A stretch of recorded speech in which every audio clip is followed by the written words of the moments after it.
All right, YouTubers, what is going on? It is your boy Deluxe Man, and we are live for a Raw review for October 19th of 2015, the Go Home Show to WWE Hell in a Cell. I will be giving you my preview of the show tomorrow. Won't be during the day; it will be during the evening after I get back from work. But along with the preview this week, I will give you my review of Hell in a Cell on Sunday. Hopefully, you'll get a special guest, and you guys know who I'm talking about. It's not Preston; it's not a special guest. Other than that, Q&A Wednesday and whatever comes. I'm a little tired, so you'll have to excuse me for the lack of energy. But despite me being tired, I'm still going to give you guys a review and, of course, give you my thoughts on the live Stone Cold Steve Austin podcast with Brock Lesnar. But let's talk about Raw. As I give my thoughts about Raw, give me your thoughts about the show down below in the comments, and about Austin's podcast as well. And after I get done with talking about both shows, I will get to your thoughts in the comment section. So leave them hot, leave them fresh, leave them good, and the best ones will be talked about, of course. Like me on Facebook, subscribe and like me here on YouTube, and donate to my Patreon if you like to improve the viewing quality here on my channel. Although, guys, honestly, I got a new camera, I got a new microphone, I think I'm good. So at this point, if you're donating to Patreon, you're just doing it because you're awesome and you want to do it out of kindness of your heart. With that said, Raw tonight was blah. You would think when you have Shawn Michaels, Ric Flair, Stone Cold Steve Austin, The Undertaker, and Brock Lesnar, and Paul Heyman all in one show, this would have been one of the best Raws this year. It was pretty blah. Very, very blah. You take away the legends, honestly, it would be a D show. I'm not even kidding you. It would be a D freaking show without the legends. With the show, with the legends on the show, it's a C. It was passable. There was some stuff that I enjoyed, of course. I thought the last hour was the best part of the show, and the first 2 hours were the same old, same old. Even when you kick off the show with Stone Cold Steve Austin, which, hey, it's a fresh start. Austin is awesome. Good seeing him again. Dallas loved it because, Austin is from Dallas. And, of course, Austin got his start in Dallas. So that's his little connection with that city. And his career ended in Dallas. But Stone Cold Steve Austin came out to, talk about his podcast with Lesnar and then introduce The Undertaker, who is also from Texas. Houston, Texas, by the way, where I live. Taker talks about how he's going to beat Lesnar, how it's the final match. And they keep saying it's the final match in their series. And I keep saying, you promise? You promise it's the final match? I don't know if it is or not. We'll see what happens with that. But he talks about how he's going to beat Brock Lesnar and avenge the night he lost the streak. Lesnar comes out with Paul Heyman. Paul Heyman says, you are a bitter, bitter man. You have lost everything and you want revenge. And then Taker says, you know what? You're right. But because I have nothing to lose, I'm that much more dangerous. They tease a fight. They don't fight.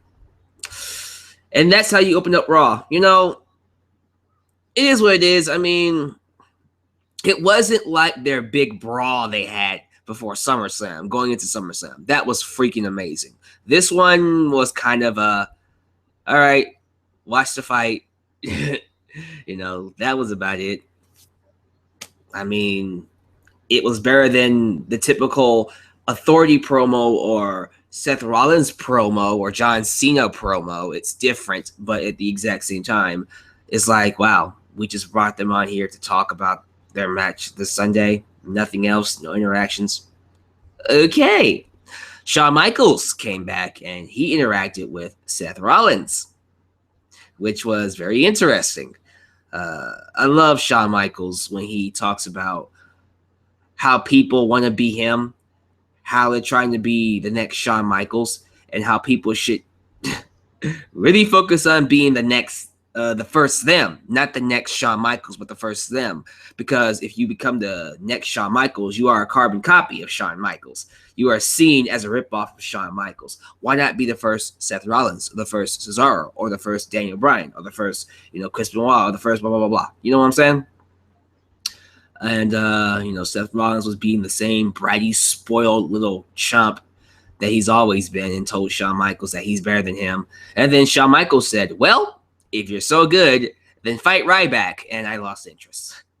I'm sorry. Ryback versus Seth Rollins has never been a good match to me. It has never grabbed me. It has never been anything I wanted to see. And this match was no different. It happened, and Seth Rollins won. Seth Rollins actually won a match, guys. Oh my God. Oh my God. He actually won the match. It was so good it made me speak British for a second. I don't know. Yeah, what is his record now? I swear to God, he's lost like 10 matches since beating Sting. So what is that? 1 in 10? Congratulations.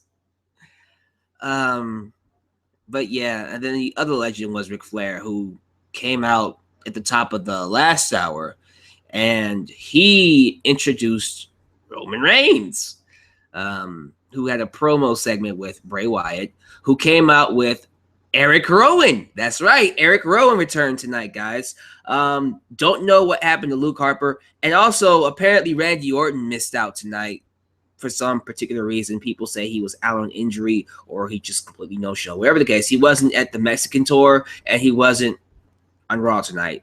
And the fact that they're changing the... They had a match between Dean Ambrose, Randy Orton taking on Luke Harper, and Braun Strowman. That match is now cut, so I don't know what they're going to do for their match at the Hell in a Cell. If here's going to be a match on the pre-show. I don't know. But they have not informed us what's going to happen, and as of right now, that match has been taken off Hell in a Cell.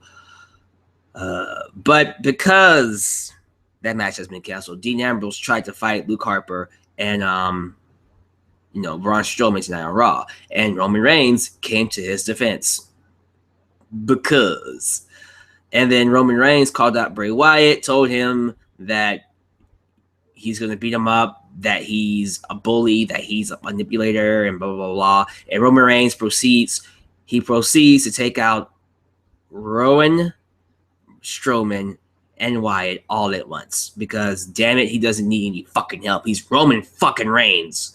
It's so stupid. And then Ambrose came out to make the save, and then it was announced that as your main event, it is going to be the Wyatt family taking on the reunion of Rollins, Ambrose, and Reigns. And when I heard that, I lost it. I was happy. I'm like, a reunion of the Shield for one night only. This is how you build up ratings. You got me. It is awesome. And then throughout the night, they tell us, oh, it's not a reunion of the Shield. It's not a reunion of the Shield. It is not a reunion of the Shield. And I go, you idiots. You idiots. You should have just kept it as a reunion of the Shield.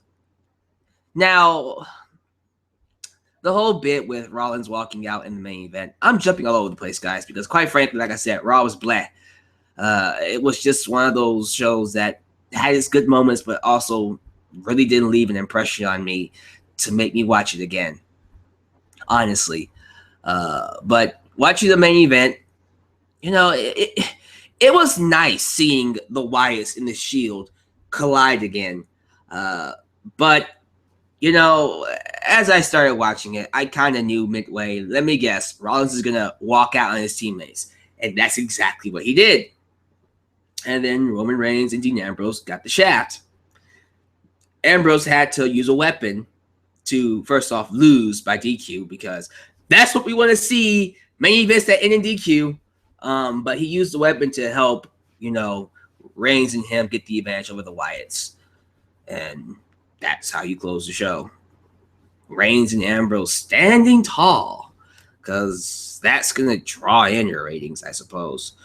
Other things that happened. The Dudley Boys and John Cena fought the New Day. Look, guys, I love the New Day. I think the New Day is awesome. They are perhaps the best part of Raw, but I am sick and tired of them fighting the Dudley Boys in some shape or form. Save their matches for when it matters. Okay, I know the New Day has been beating the Dudley Boys on SmackDown and Raw and blah blah blah blah blah, but they fight every single show. It's so bad that their Hell in a Cell match this Sunday should feel special. It should be a tables match, by the way, but screw that. It's just another freaking singles match. I'll get into that during my preview tomorrow. But I don't understand why they couldn't add a stipulation to the Dudleys versus the New Day this Sunday. And they have to be fighting each other every single show, whether it's 8-man or 6-man or just a tag team match, actually. It's stupid. But it was Dudley's and John Cena versus the New Day, and the New Day win. And guess who goes through a table?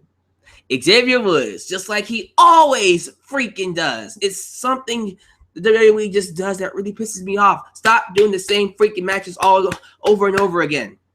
I couldn't. It threw me off rhythm. I just get so sick of it. That's why. We also had Cesaro, Neville, and Ziggler. The team that WWE forgot, taking on the Un-Americans, Sheamus, Barrett, and Rusev. I'm only kidding. But to me, this was the best match on the show. I thought this got the crowd the most into. The main event was good too. Maybe it's a tie between the main event and this match to determine which one got the crowd mostly into the show, because they love the main event. They love the idea of the Shield reuniting against the Wyatt family, as anyone would if you're a wrestling fan, or if you're a fan of the Shield, of anything else. But to me, this was the best executed match. I thought all 6 men went out there and had a really good contest. The crowd was into it. Cesaro was hot. Neville was hot. Ziggler was hot. In the end, the villains win. Sheamus manages to get a victory over, the team after he bro kicks Ziggler on the outside, and they lose 1, 2, 3. I think that covers everything. We had a few Diva stuff. I mean, Team Bella beat Team Bad in another worthless, pointless Divas tag match. Divas Revolution? What is that? And then Charlotte beat Brie Bella after she lost to her because of a missile drop kick last week. She rectified that loss this week with the figure 8, making her tap out. Okay. And then Kevin Owens beat Mark Henry with what I thought was one of the highlights of the night, if not the highlight of the night. He literally threw Mark Henry in the air and pop-up powerbombed him. He pop-up powerbombed Mark Henry. I am not kidding you. It was awesome, and I'm so happy I saw him do that. It was a great highlight for Kevin Owens, and I hope, that goes on the Titantron. They use that in all his videos, all his clips. Great highlight moment for him. And then, of course, Ryback comes out after the match. Owens tries to escape. Mark Henry throws him inside the ring, and Ryback powerbombs him back. So there you go. I think that's everything. I just covered everything about Raw. I'm sorry. It didn't feel, didn't sound, and quite frankly, I'm sorry. I don't see how anybody can give this anything above a C, or at least a C+. I'm not going to watch this show again. I see no reason to watch it again. I think it was just another skippable episode of Raw. It was good seeing the legends. Love seeing Austin. Love seeing Taker. Love seeing Lesnar. Love seeing Heyman. Love seeing Shawn Michaels. Love seeing Ric Flair. But again, you take those legends out, honestly, it would be a D show. It would be a D show, in my personal opinion. I will give you updates on what happens with Randy Orton and or Luke Harper throughout the week. Tomorrow's my preview. Hopefully we'll get some news on what's going on with them. But that is weird. I don't know why both of them are missing. With that said, let's talk about the live Stone Cold Steve Austin podcast with Brock Lesnar. And you know what? I thoroughly enjoyed this podcast. I thought this was the best one since Triple H. I am not kidding you. This was awesome. This was, well, Heyman was really good too. Although I enjoyed this more than Heyman. So regardless, this is the best one since Triple H. They talked about everything. The only nitpick I would say about this is that I felt like he should have asked him questions about how he feels about the roster nowadays. Like, if anything else, who would you like to face at WrestleMania 32? Because you know what my answer would be. And actually, I think his answer would probably be my answer. I think the best opponent is Daniel Bryan. I don't see how anybody else would say anyone else to fight. You don't want to see him fight Taker again. No one wants to see him fight The Rock again. And no one definitely wants to see him fight John Cena again. I would love to see Kevin Owens, but that's not going to happen next year. I doubt it. I would love to see Dean Ambrose. I doubt that's going to happen. And I doubt any of you want to see him fight Roman Reigns again. The best opponent that's fresh and that we're guaranteed a great match out of is Daniel Bryan. And I guarantee you, if Austin was to ask that question, he would probably say Daniel Bryan. That's just my opinion on the matter. So questions like that, I'm kind of disappointed he didn't ask. But other than that, they covered everything else. They discussed his life as a farmer, as a hunter, because him and Austin hunt. His time in school, him winning the NCAA Division I Heavyweight Championship. And that's kind of a hallmark that him and Kurt Angle left in the business. I love that these two went to an actual wrestling school and became the best at wrestling. Kurt Angle winning an Olympic medal because he's that freaking awesome, and then transferring that into the wrestling business. And I think that's really awesome. I'm happy they did that. And they're the only two, I think, who, first off, came in and learned the craft really quickly, as quick as they did, dear God. But they're the only two that actually transfer from amateur wrestling. I lied. Shelton Benjamin also did it, but poor him, poor guy. And I think Ziggler is an amateur wrestler too. So, of course, you know, those guys who actually wrestled before coming into wrestling would do a really awesome job at it. So, yeah, that's really awesome. They talk about his classes with classes or the class. The big class that he had with Orton, Benjamin, Batista, and Cena. He roommated with Shelton Benjamin, who, again, I still think Shelton Benjamin should come back for one last run. He deserves one last run in WWE. That guy was way too awesome. They didn't even ask him about Batista. That's someone right there. Okay, so maybe not Daniel Bryan. Maybe he'll say Batista. I would love to see Brock Lesnar versus Batista. Yes, definitely now. I would love to see that match. And some of you might say Randy Orton. I don't think he'll say Orton. I don't. I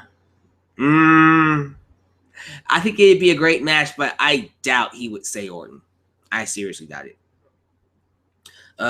They talk about his history, about how he never watched wrestling as a kid. Not because he didn't want to, but he couldn't.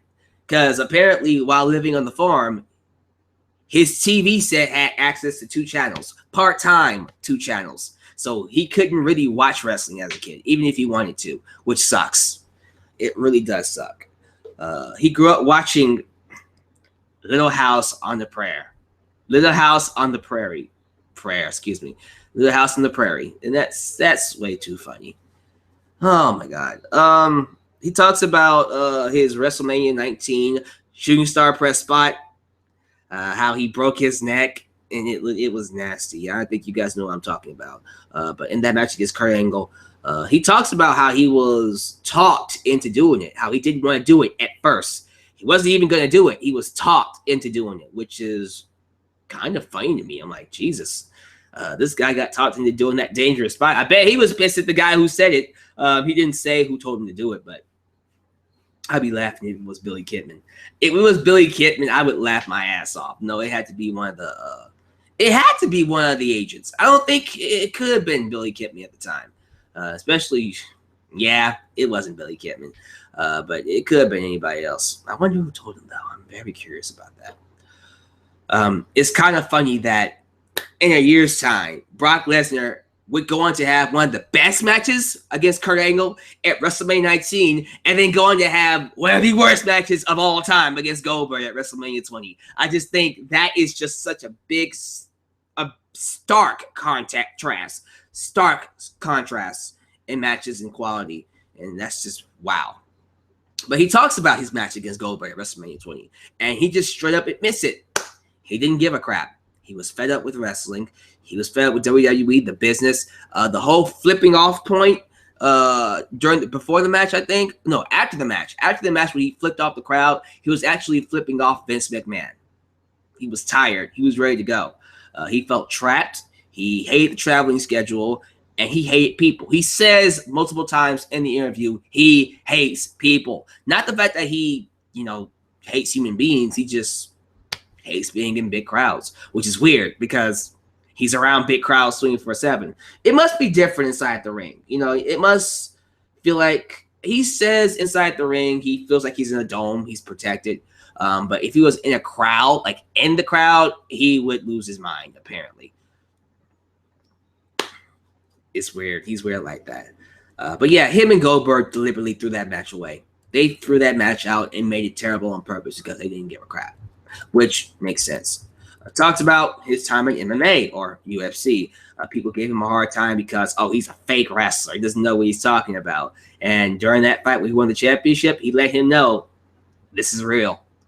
This is real. And then he talks about his stomach disease. The same stomach disease that apparently gave him his 2 losses that he had. It was so bad that he had to get surgery on it, and he had to quit. He couldn't fight anymore. He admits during the interview that around WrestleMania 31, he was going to go back to UFC. He actually did want to go back to UFC. And the reason why was because he felt robbed. He felt because of his stomach condition, he didn't really get a fair shake in UFC. And he has a good point. You never know, though, man. You just never know. Looking back on it now, it's easy for me to forgive him because he chose WWE. But I do wonder how the world would see Brock Lesnar if he did go back to UFC. And where things would be with WWE right now if he did go back to UFC. They would probably be in some deep shit. Seriously. Okay, moving on from that, Lesnar talked about the night Austin walked out in 2002 because Austin was supposed to fight Lesnar, and he ended up walking out that very same night, I suppose, or the week before he walked out. And the whole, I don't want to job to this guy this early. Why not build up to it and, burn out and stuff like that. But, of course, that's the whole story behind it. And Lesnar pretty much said, I wasn't offended. I didn't care. And he understood, actually, which, he's a cool guy for that. He was asked, what's the difference between Dana White and Vince McMahon? And his only answer is Vince McMahon has a bigger pocket. That is the only answer. He says they're both egotistic. They're both this and this and this. But Vince McMahon, well, he says Vince has a bigger ego, of course. But they're both very similar. The only difference is Vince McMahon has a bigger pocket. He talks about ending the streak. He talks about how he felt the best guy to end the streak was him. He said there was no one else to really end it. And it made the most sense for him to do it because Taker could never, up to that point, he has never beaten Lesnar. He could never ever beat Lesnar. And from that standpoint, yeah, it does make sense. Yeah, it makes a lot of sense. They talk about the Hell in a Cell this upcoming Sunday, about how Lesnar and Taker are going to leave a lot of carnage. That was his way of getting around saying blood. He's going to play. They're going to bloody up the ring. It's going to be freaking awesome.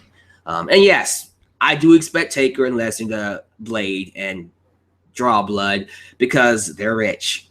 They will purposely go to Vince McMahon and go, okay, how much will it take for me to blade myself?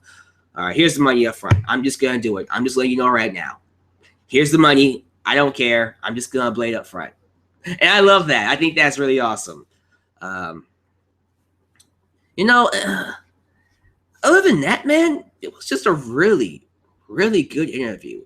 Lesnar just makes a point to say that he has a passion for wrestling, but ultimately he's just doing this to put food on the table. He has a family to feed.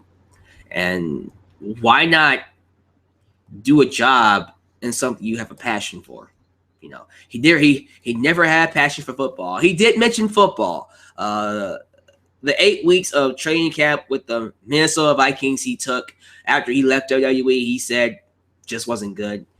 He never really had passion for NFL. He used it as a scapegoat to get away from WWE. He admits that. NFL just wasn't for him, but wrestling is. So, again, I just really enjoyed this this interview. I give this a B. I'll give this a strong B. I felt like, honestly, of course, this was better than Raw, but they could have just really kept this going. I almost felt it was too short. I felt like there was a lot more questions to ask Brock Lesnar. I felt like there's a lot of things we could have gotten out of him, and we scratched the surface. There was more to ask Brock Lesnar, and it being just an hour wasn't nearly enough. But no complaints from me. I thought it was a really good one. I look forward to the next one. I think the next one will be Taker, if I'm not mistaken. That's gonna be awesome. I cannot wait until he interviews Taker. I think him and Taker are gonna have an excellent podcast. That might end up being my favorite one. So I think I covered everything, guys. I think that is gonna do it for my review. So again, Raw was a C, but the podcast, in my personal opinion, was actually a B. So let me get your thoughts. Give me your thoughts about the shows, the podcast down below in the comment section. Because now I'm about to read some comments. Let's see what you guys said about the shows. Let's see here. Cesaro and Neville need to really go back to NXT. You know very well they will be utilized much better over there. Yeah, at this point, it feels like they should have never left, because the way they're treating Cesaro and Neville is just beyond me. I don't get it at all. I don't. Deluxe Man. Brock once revealed it was Jim Ross that told him to do the shooting star press at WrestleMania 19. Really? I'll have to bother Jim Ross about that on Twitter. Chad Gable, Ziggler, Shelton Benjamin, Swagger were all amateur wrestlers. Oh, yeah, Jack Swagger. Of course, I forgot he existed. And, of course, Chad Gable is an amateur wrestler. And, of course, I felt like that's weird. I never really thought Jack Swagger got it as fast as the other ones did. Jack Swagger was probably the slowest one to really get it. But Ziggler, Shelton Benjamin, Kurt Angle, Lesnar, especially Chad Gable, they just, bam, picked it up. And Jason Jordan, too. They picked it all up. Face It page, I am a 10 out of 10. I am not from Pittsburgh, but you can ride Big Ben. Thank you for that comment. That was kind of weird. Paige was on Raw tonight. She just had a backstage segment with Renee Young. Apparently, there's a storyline between her and Natalya. Someone attacked Natalya on SmackDown, and apparently it's ongoing. Who attacked Natalya? Who would do it? Was it Bray? Was it Nikki? Was it Alicia Fox? Or was it you, Paige? I said on Twitter, watching those two banter back and forth, her and Paige and freaking, Paige and freaking Renee Young. I said, you know what? Put him in a cage. Ric Flair, 2005, when he fought Triple H at Cyber Sunday. Put me in a cage. Put me in the cage. Woo! I said, woo! Put me in a cage. That's what I feel like. Put him in a cage. Let him fight. This has been the most boring Raw I've watched in my life. God. I'm sorry. That sucked. Sorry you felt that way, man. While the New Day brings magic, the existence of Eva Marie is just tragic. Peace. Eva Marie wasn't on the show, so I don't know what to say about that. Rumors are going around that Tyler Breeze will be bumped up to the main roster very soon. I heard about that. I hear he's coming on after Hell in a Cell. I wouldn't be shocked if he fights Cena at Hell in a Cell and takes the championship off of him. I would love that. I would love for it to be Tyler Breeze.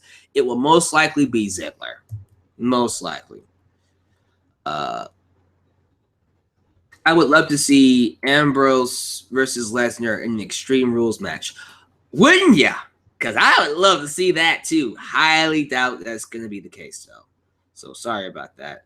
I think Bryan versus Lesnar WrestleMania 32 might be a good match, but how can Bryan beat Lesnar? The same way Bryan beat Triple H, Batista, Randy Orton in the same night. By being awesome. By being a better wrestler. And honestly, at this point, it's not about Bryan winning. It's about having a great match.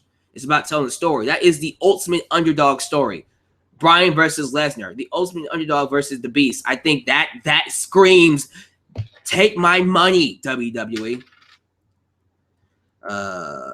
Eric Rowan has to have been the most anticlimactic return I've seen in a long time. Yeah. I'd give this show a B-. Cool. Good show tonight, B-. All right. People are giving it B-. I give the show a C+. People are giving it C+. I gave it a C. What matches do you want to see someday in the near future?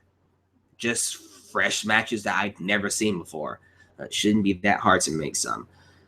Seriously, I felt like Henry versus Kevin Owens was good tonight. It was a fresh match. I have never seen it before.